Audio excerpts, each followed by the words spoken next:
Buenas noches, ship familia. Welcome back to the latinXfactor Sharpen Your Professional Edge program. I'm Dr. Dora Renaud, Senior Director of Programs and Professional Development here at SHPE National, and I'll be your moderator this evening. This is our second webinar in our Diversity and Inclusion series. The next two are specifically celebrating Latinas in Engineering for Women's History Month. Tonight, we are inviting our very own Star Award winner, Dr. Frances J. Samalot. Dr. Samalot is the technology leader responsible for a team of researchers with the Boeing Company. Today, she is a recognized subject matter expert in process development for aerospace applications. Frances actively promotes the advancement of Hispanic professionals through her work with organizations like ours, SHPE. She served as SHPE's Boeing Company on the Industry Partnership Council until 2019. And this past year, Dr. Samalot won SHPE's prestigious Jaime Oaxaca Award. So felicidades for that. So tonight, the focus is on her inspiring journey. We'll talk about visualizing solutions, creating a legacy for engineering excellence, and reflecting on goals and plans to confidently tackle routine and changes in a STEM career. So happy to have you join us today, Frances. Welcome. How are you tonight? I'm good. Thank you, Dora. Thank you for the invitation and for letting me speak a little bit about my journey. We are happy to have you. So let's get started. All right.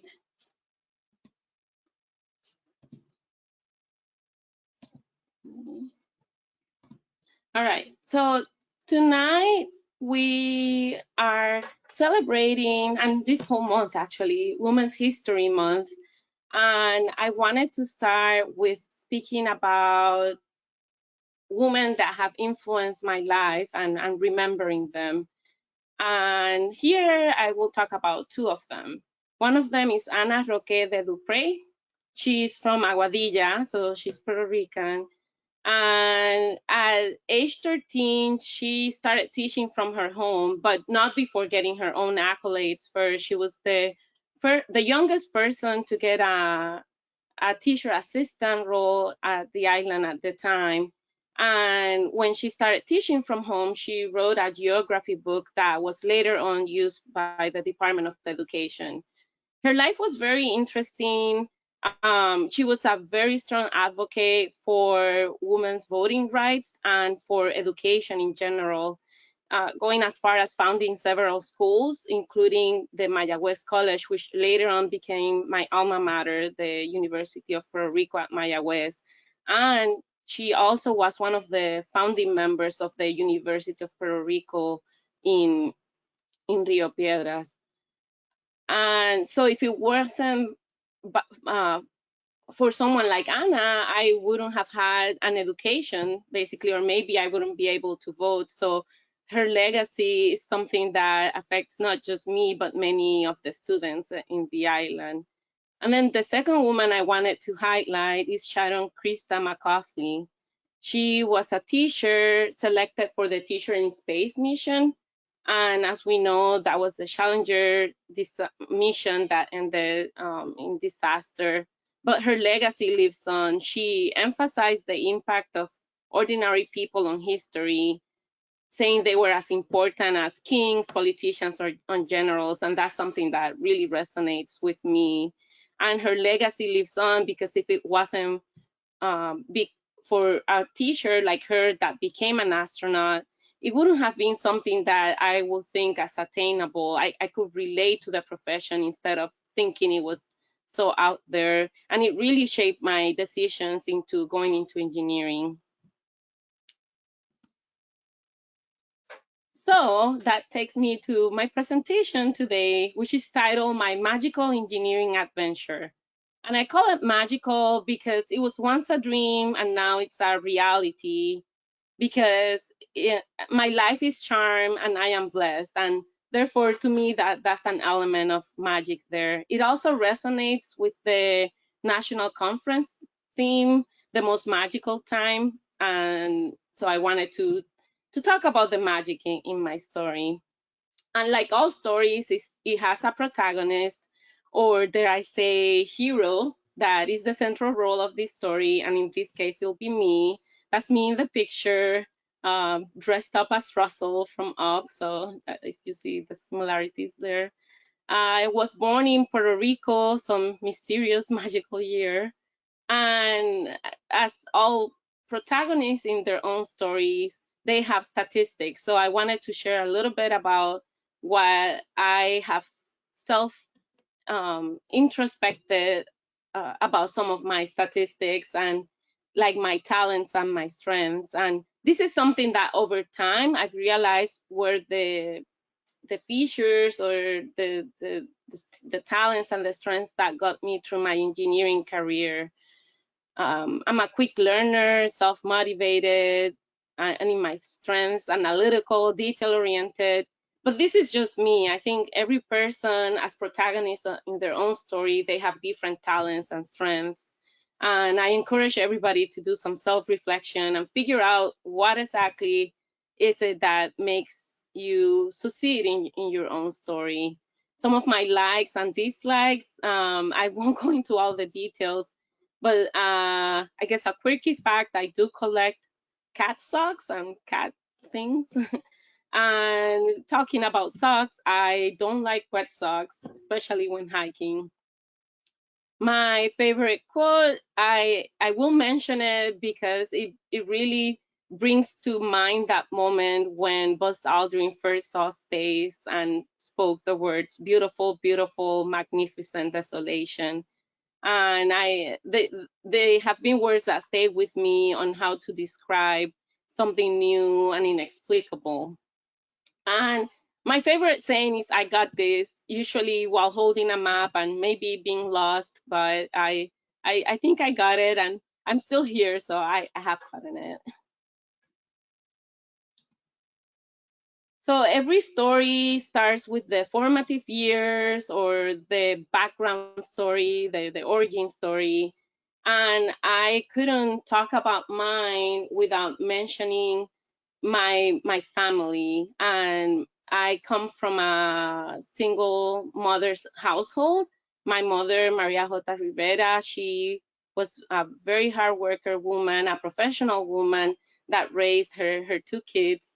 That's me and my brother.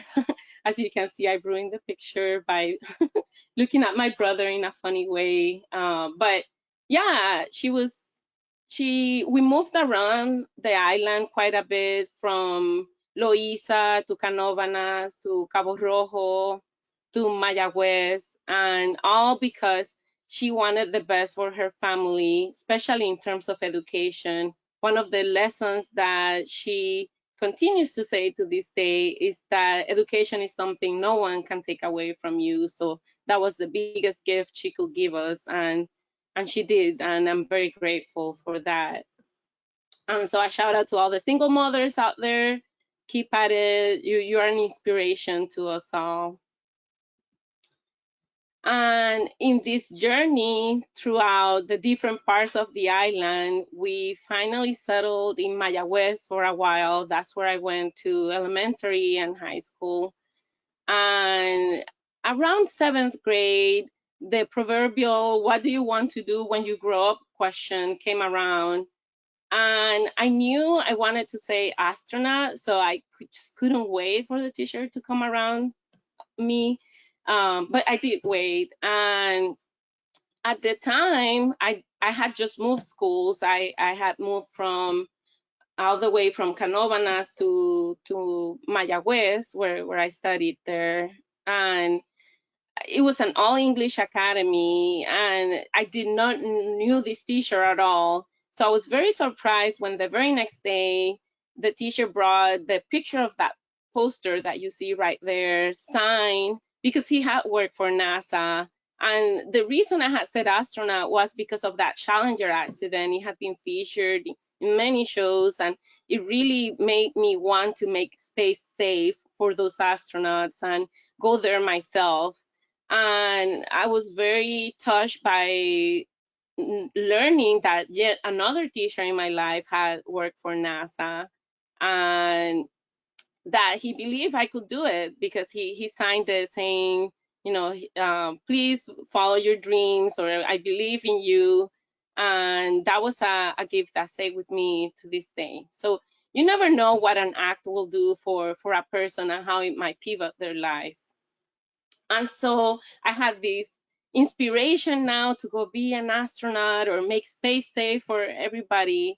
And the way I thought that could happen was if I was perfect. So sometime between 7th grade and 12th grade, I thought that everything had to go right. And I wanted 100 at every exam. And I got very disappointed when that didn't happen. And I was that student that will fight for every single point and turn in every assignment ahead of time. And sometime around 12th grade, another lesson came around. And this time it was by my history teacher. And it was in the time after the finals and before graduation. She set me aside and read me a poem that I will share with you. It's in Spanish, but I'll summarize the meaning in English as well. Sé lo mejor. Si no eres pino alto y robusto, que en la cumbre se llena de esplendor, no te aflijas por eso, sé un arbusto, pero entre los arbustos sé el mejor. Si fueres césped tan solo en la pradera, embellece el camino con tus flores, y si un pececito tan solo fueras, sé el encanto del lago donde mores. No podemos ser todos capitanes, si nadie estropa el esfuerzo es vano. No tan solo hay lugar para titanes, tenemos obra al extender la mano.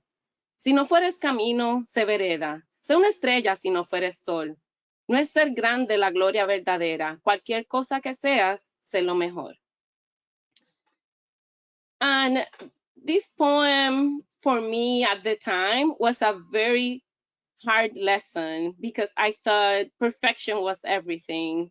And it's meant many things over my lifetime, but this is what it means to me now, is that I just need to be the best version of myself over perfection. It's not about not being the captain or not reaching for those dreams, but along the way, you will be many things that will get you to that dream, and even in those, be your best. So that was 12th grade, and I graduated, and it was time to start the actual engineering adventure. I was going to engineering school, and so part of any adventure is gearing up. That's the first step of any of those.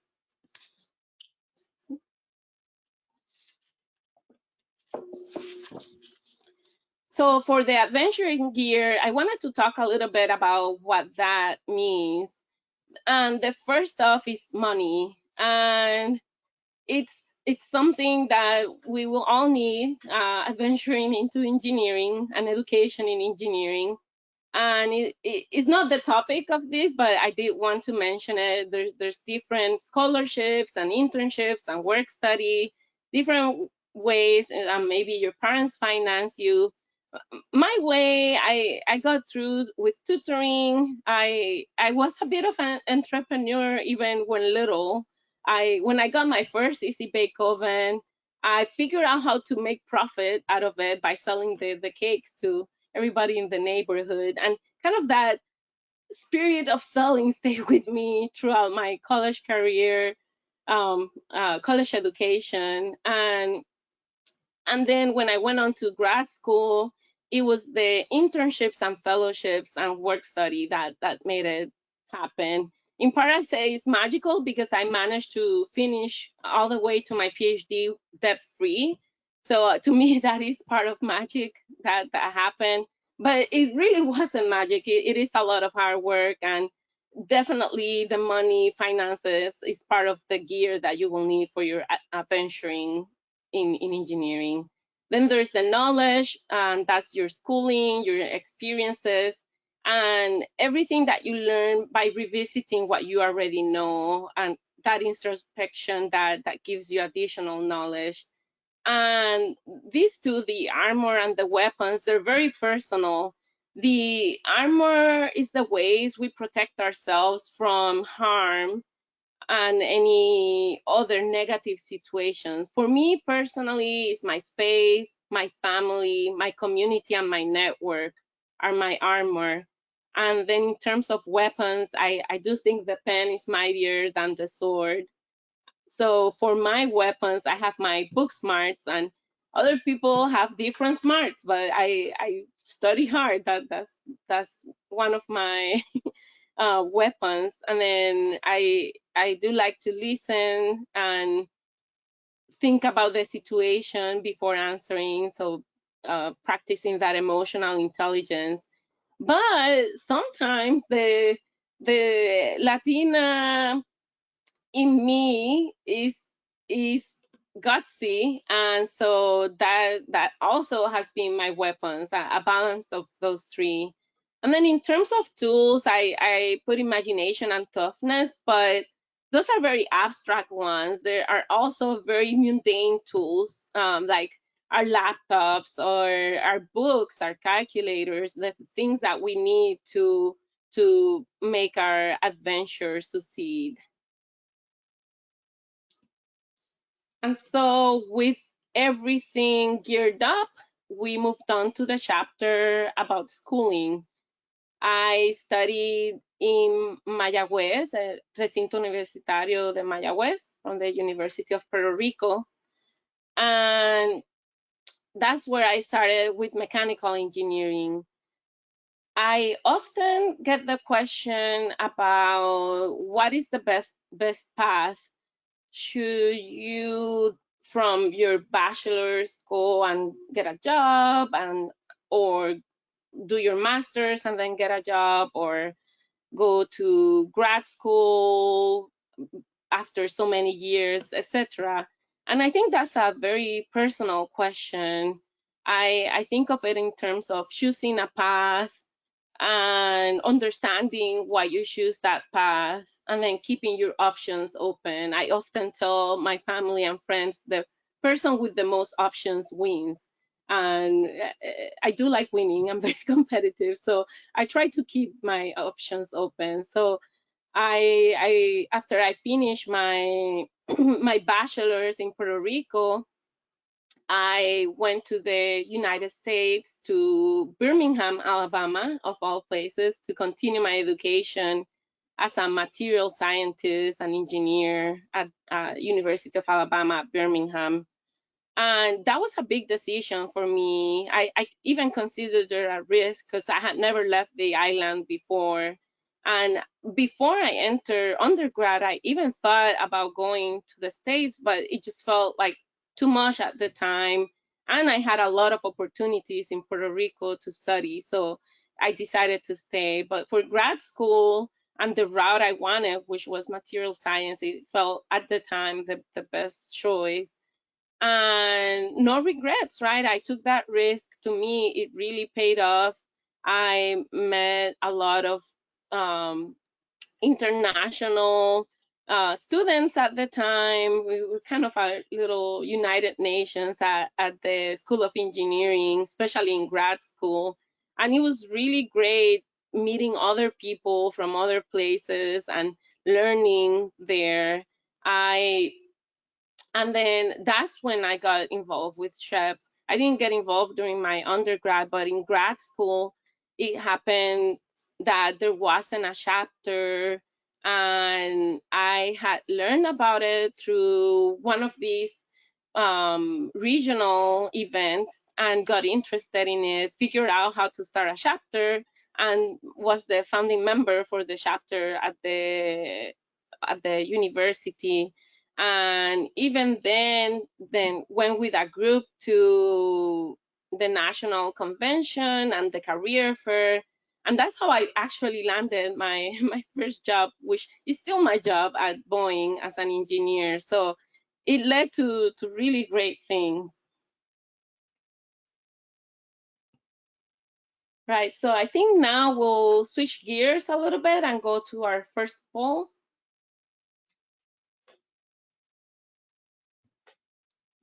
Okay. So we're launching the poll.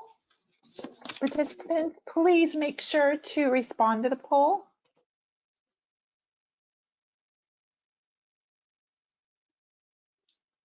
So it should be about work-life balance, or how do we level or grow, but stay sane, healthy, and fulfilled. What should be that percentage? We have 20% that have voted so far. Let's see if we can get it up to 80. We're at 30%. How do you define a work-life balance?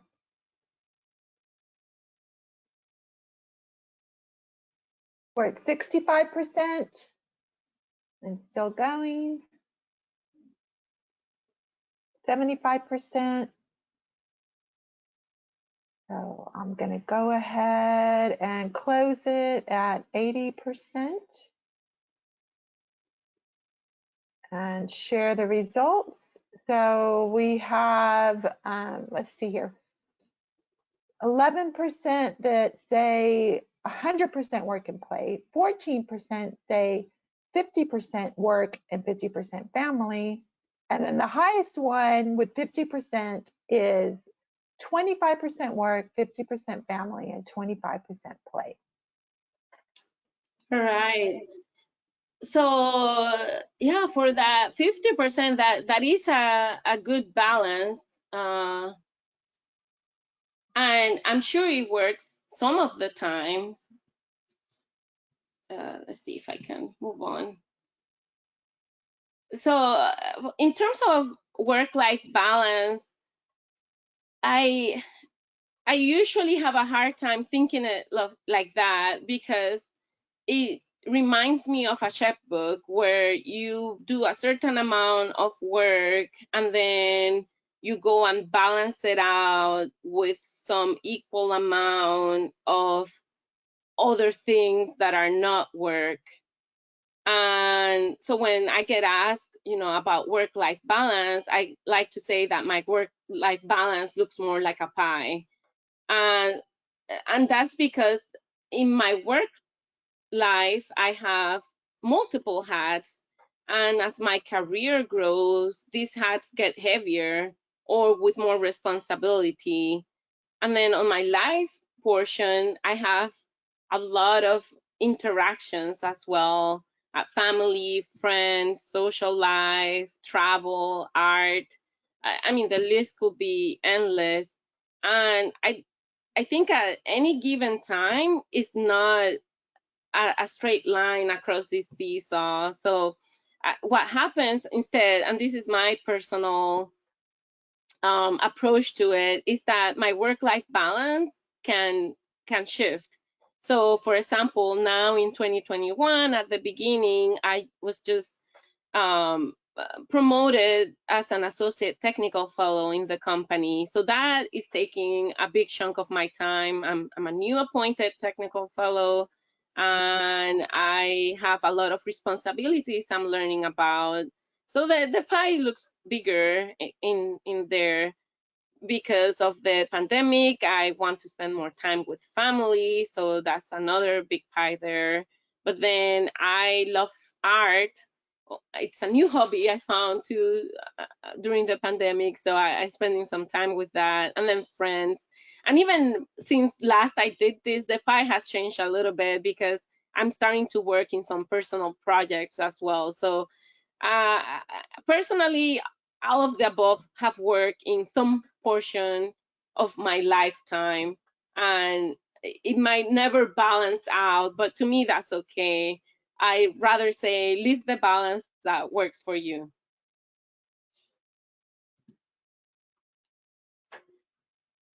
Then moving on to the next chapter, after graduating from University of Alabama, Birmingham, where I did my master's and PhD in material science, I got the job through that SHPE National Convention, and then moved to California to start as a fresh new hire.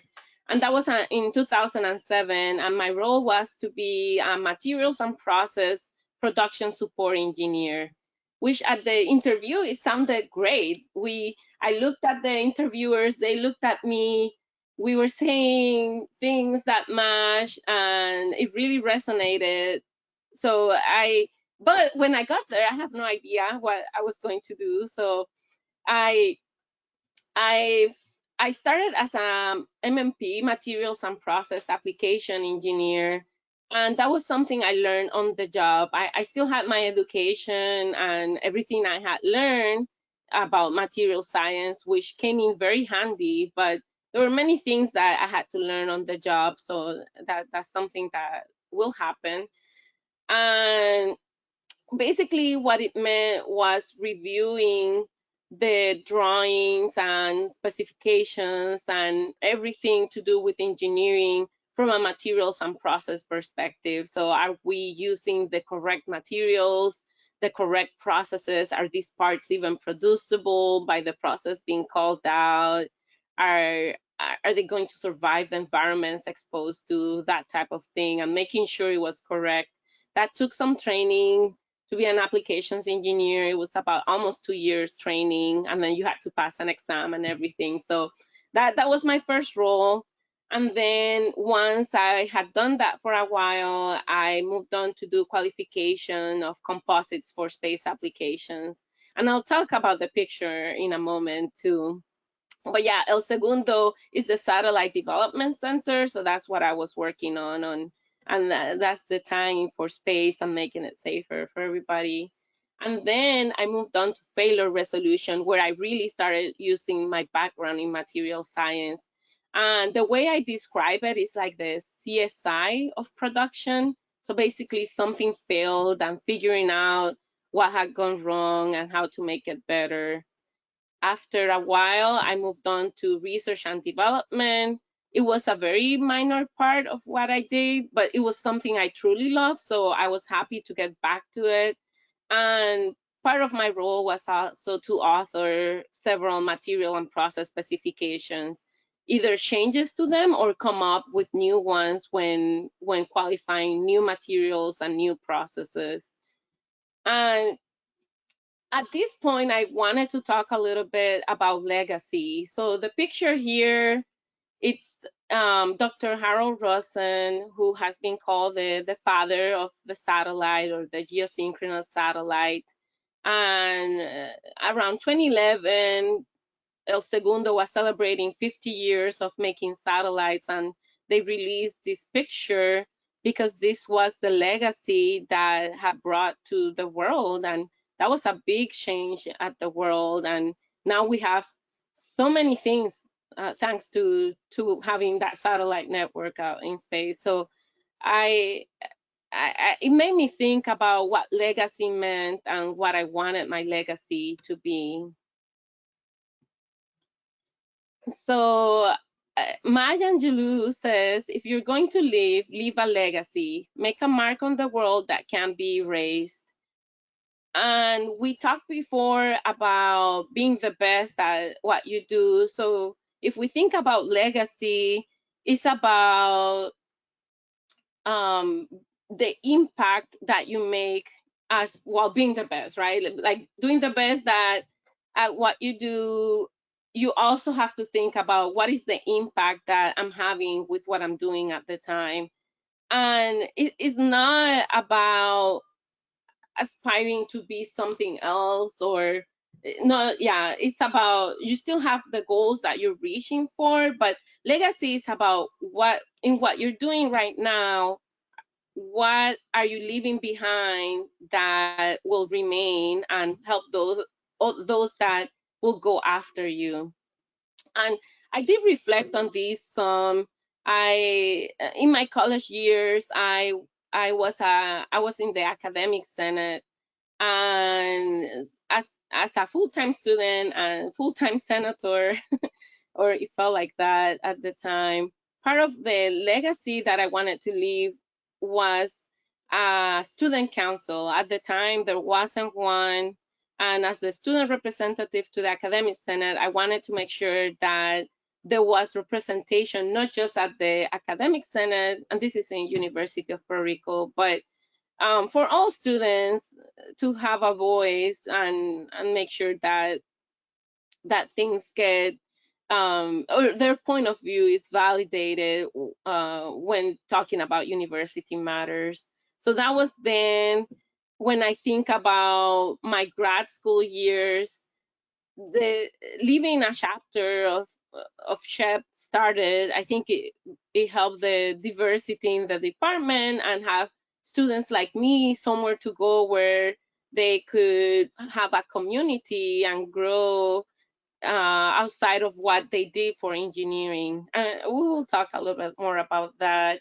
And then in El Segundo, let's talk about my first role, which was as an applications engineer, which was my very first role, right?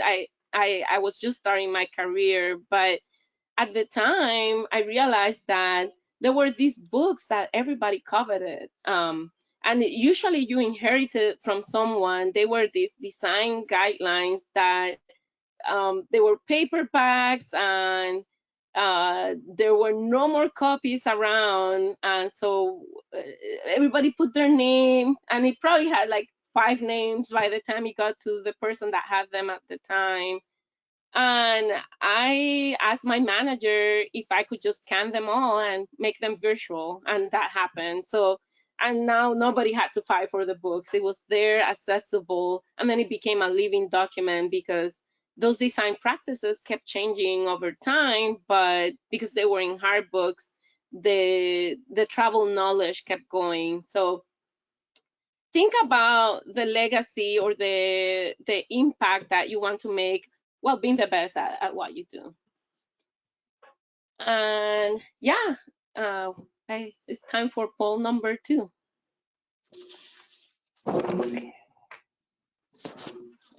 So this is the one that you want them to put in the chat? Oh, yes, yeah. Okay. So you can just say the question and then we'll have everyone respond in the chat. Okay, so the question is, who is your adventuring party? So basically, who do you count of as you go into this adventure that we call engineering or life? Who should be that party or crew or people that influence or help you along the way? Okay, participants, feel free to respond in the chat.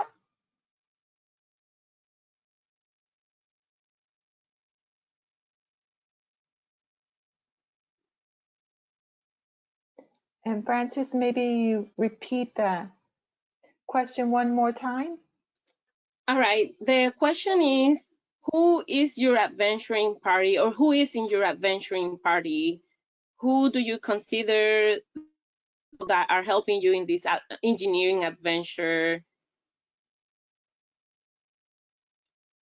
Okay, so we have a couple here, a mentor at work, a sister, family, a boyfriend, people that I see myself in 5 or 10 or 20 years, mentor and husband. There you go, Francis.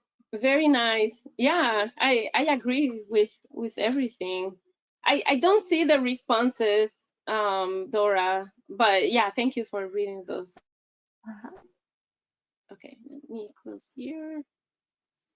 All right. So I will read a little bit. Every adventuring party has different characters, right, that support the protagonist or complement the protagonist in the different adventures. So I wanted to talk about each of those. And some of these were mentioned. I heard family, I heard mentors. So first, I want to talk about the mentors. And the mentor gives advice to the protagonist and often helps reshape the course of the adventure with valuable insight. A mentor helps form the plan to overcome trials, sharing experience gained on their own adventures and quests. So, a mentor is someone with experience sense that it might not be forming the plants themselves, but they are helping shape them by giving some sort of insight and experience. And the picture I have there is my first mentor when I started in El Segundo. And if you saw the picture at the beginning, that was me dressed up as Russell, because that was a work party, and we all, my cube dressed up as the up crew. So of course he's Frederick and carrying the balloons. Then the champions provide advocacy and praise to the skill and prowess of the adventurer. They open doors, roads, options. They get the invitation to the castle or audience with the higher ups. Champions also connect other adventurers that might help overcome the tribulations along the way. And so the champions are those that are an advocate for the adventurer or for you as an engineer. They are people that know your work, they know what you do. They might not be mentors, but they certainly help the adventuring life or the engineering career a whole lot easier. So I here Dr. Julio Navarro and Albert Alfaro. They were two of my champions when I started in El Segundo and continue to be to this day. The crew consists of other adventurers that can provide training, an idea sounding board, peer evaluation, or even complement the party in areas the protagonist needs support or vice versa. So I'm highlighting here my coworkers at Boeing. The crew is those people that might have other skill sets but are also on their own adventures and are their own protagonists, but they are helping you in some way or you are helping them, and makes that the trials and tribulation be overcome. And then the last one is the backbone. And I heard husband, I heard family and sister. That might have been my brother. That venture couldn't. And pets. A lot of them came in with dogs and cats. I put my cat in there too. That venture couldn't exist without the backbone. The backbone provides many complex interactions. Some examples are the origin of goals and missions, inspiration, strength, the conclusion of goals and missions, and even respite from that venture, that place where you can rest and feel at ease and refresh. It can be a tangible aid like tools or financial backing, or immeasurable things like support and love. So I did a heart of love for the backbone in my life, which has been everything that has been mentioned. My mom, my brother, my sisters, my father, my friends. Yeah, so many to mention, but they are indeed the backbone in this engineering adventure. And that takes me to the second part of the engineering portion, um,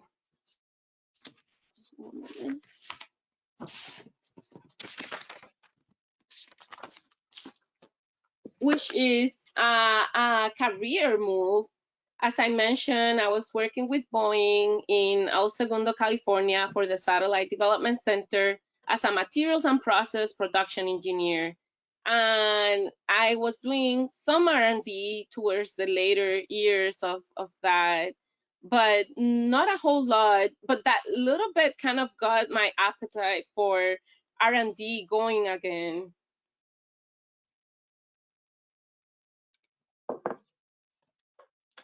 And there was an opportunity to transition from production support to doing more research and development.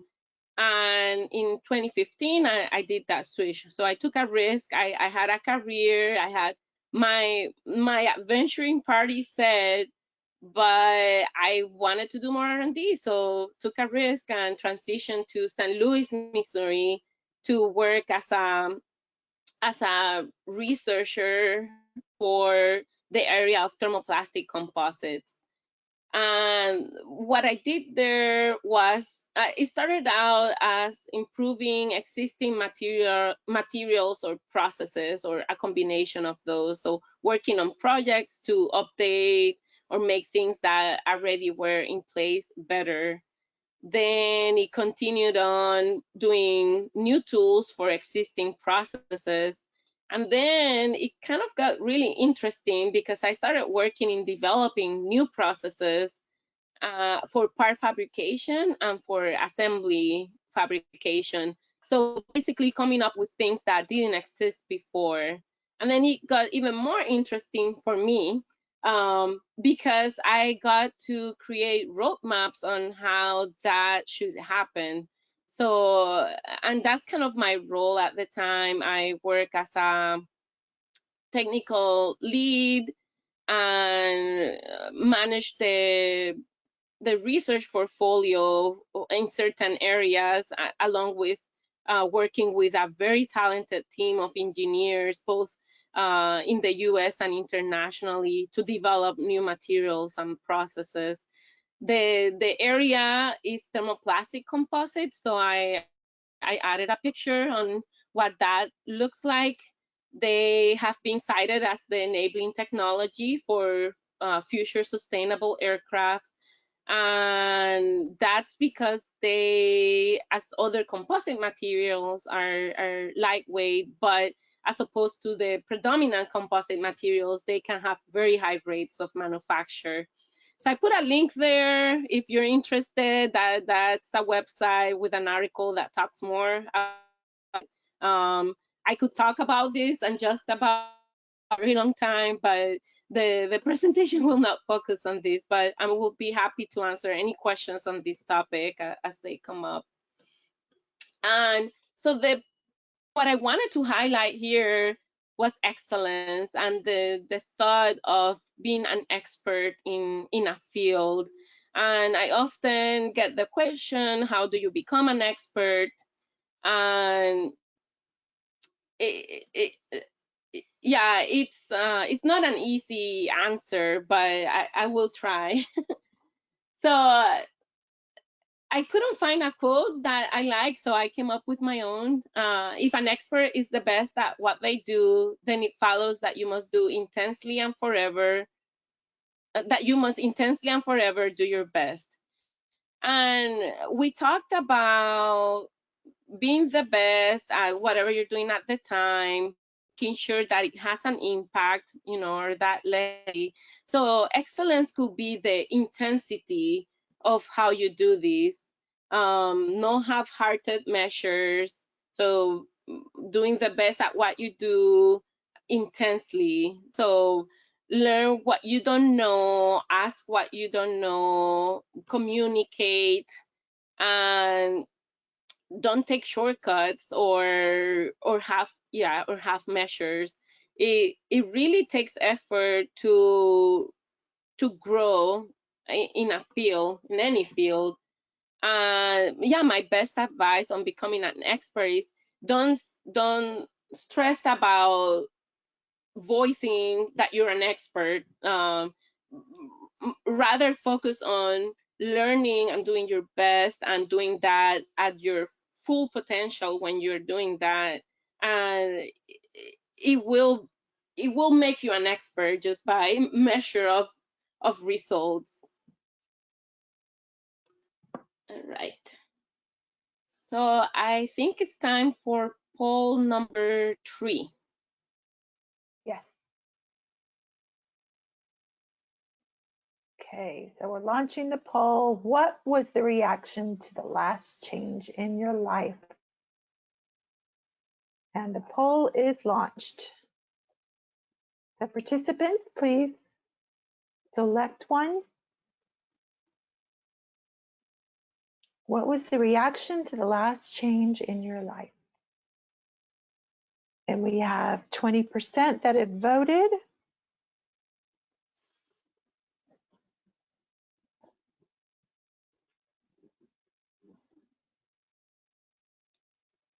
%. And we're at 45. 60, 75. And we will go ahead and close the polls at 80%. And the results, let's see, let me go ahead and share it. The largest is 36% optimism. The next one is 32% stress. And the third is 23% fear.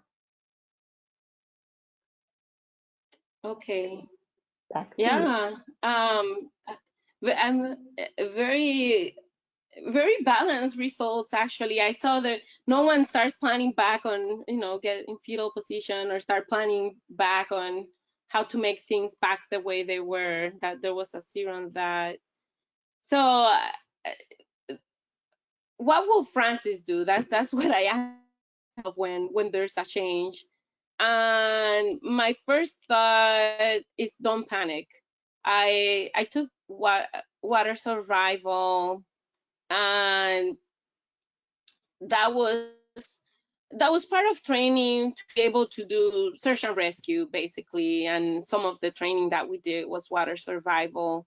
And the way you train for that is going into the water and being far away from any shore and being in the situation so that when it happens for real, you don't panic. So it could be a response to panic, but I think if we practice not to, it is something attainable. And then preparation,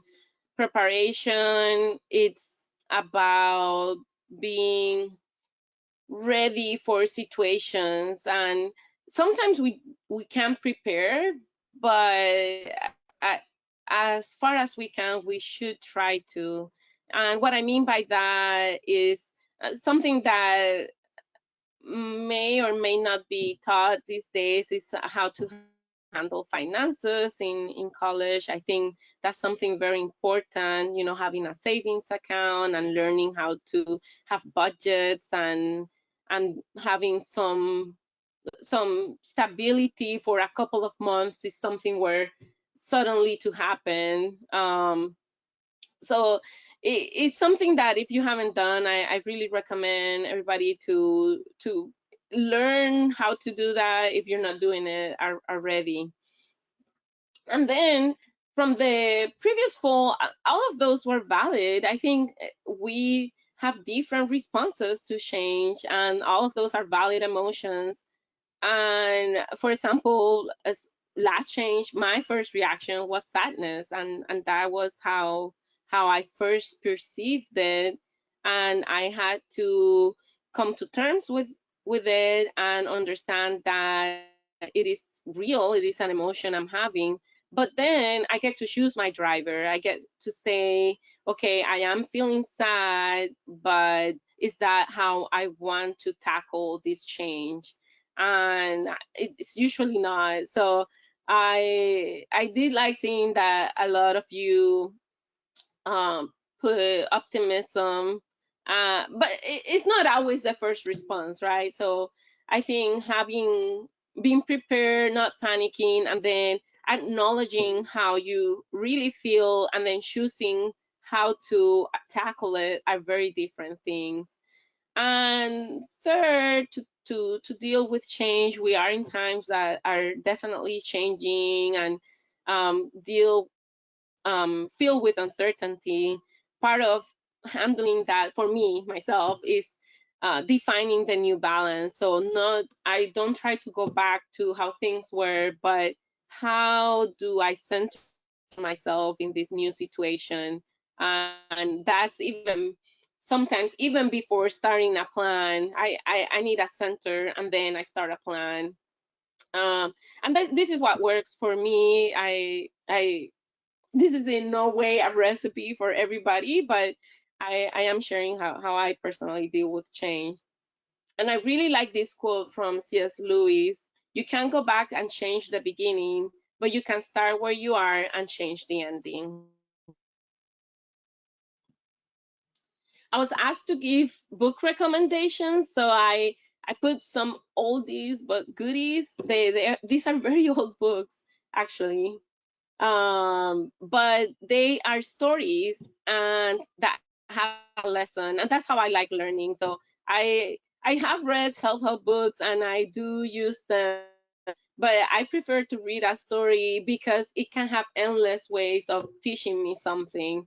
So I really recommend The Alchemist if you haven't read it. It's the fable of an adventurer and how they started on this journey and how it ended, and that's all I'm going to say about it. And then Who Moved My Cheese is kind of a story on how to deal with change. So recommend both of those to everyone here.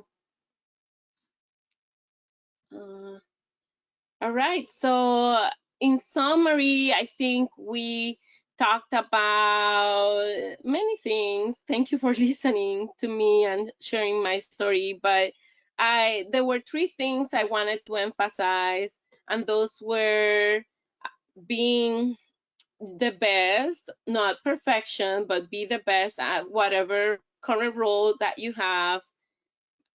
Think about your legacy, or what are you doing to have an impact on those that will come after you, and strive for excellence in everything you do, or keep that intensity up when you are focused on the career, or even in life, in anything that you try. So yeah, I wanted to leave you with this quote from The Alchemist. No importa lo que haga, cada persona en la Tierra está siempre representando el papel principal de la historia del mundo, y normalmente no lo sabe.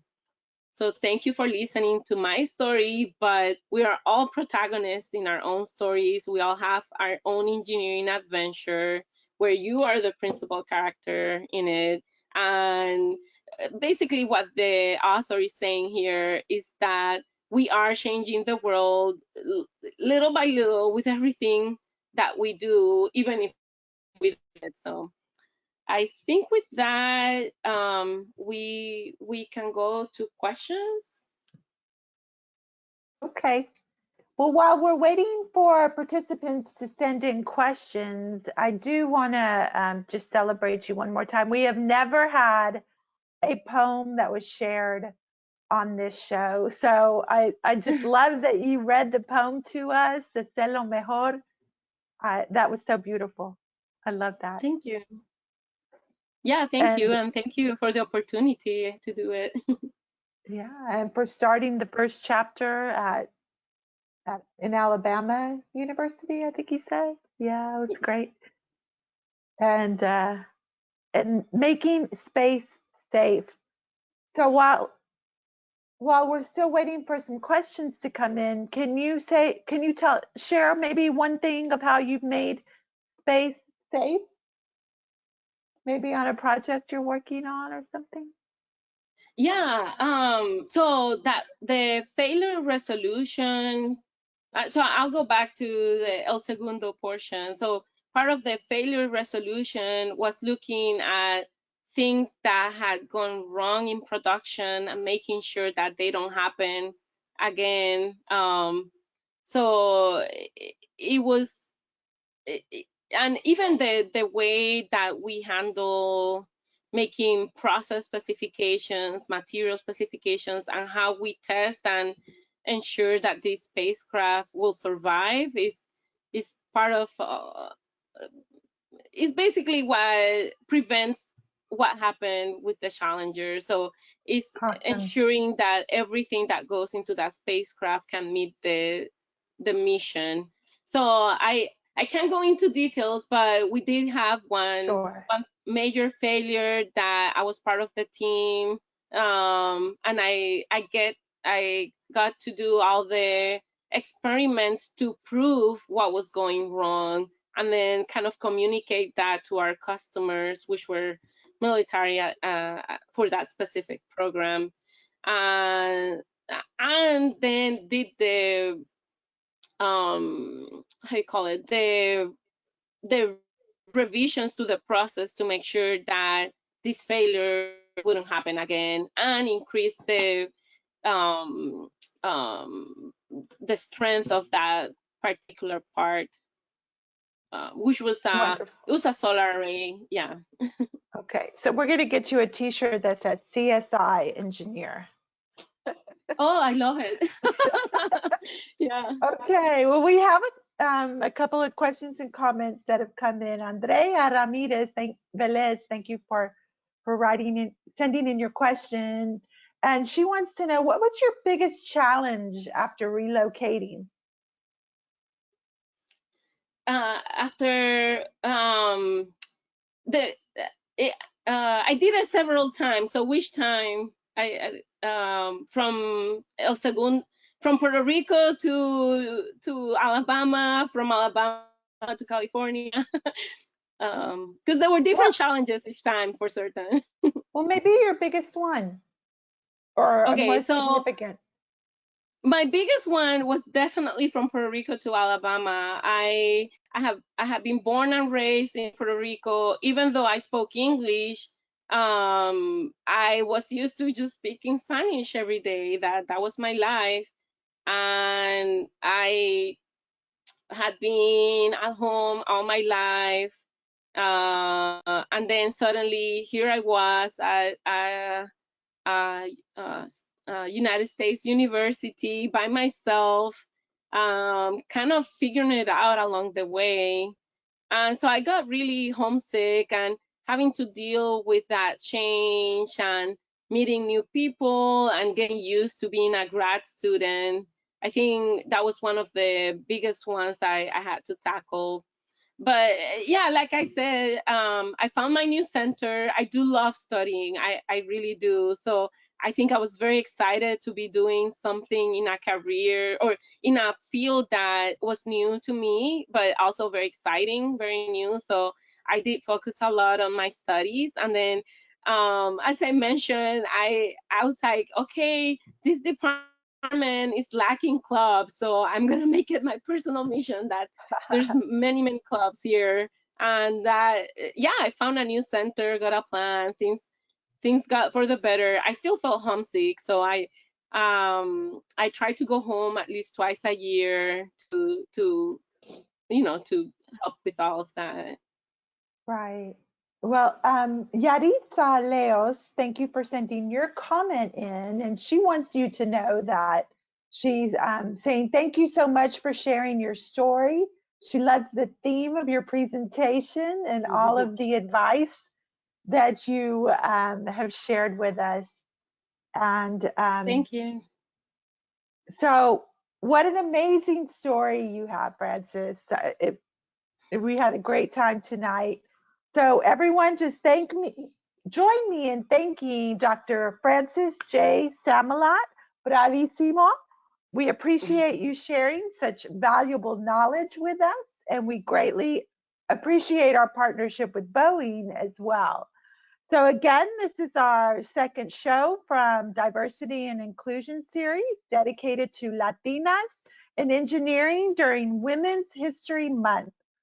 So on March 24th, we welcome Justice Dalia Argaz Winlet, Brianna Hinojosa Smith from the National Hispanic Bar Association, and Daniela Sanchez. And the title of that one is When Engineering Met the Law, Celebrating Women in Intellectual Property. Ship Familia, please remember to take our survey. You will receive a thank you email with a survey link after the webinar. And the last reminder is that all of these webinars, you can find them on our SHIP National YouTube page. So signing off from SHIP National, Francis, buenas noches. And Buenas noches. thank you again. So everyone stay safe and well.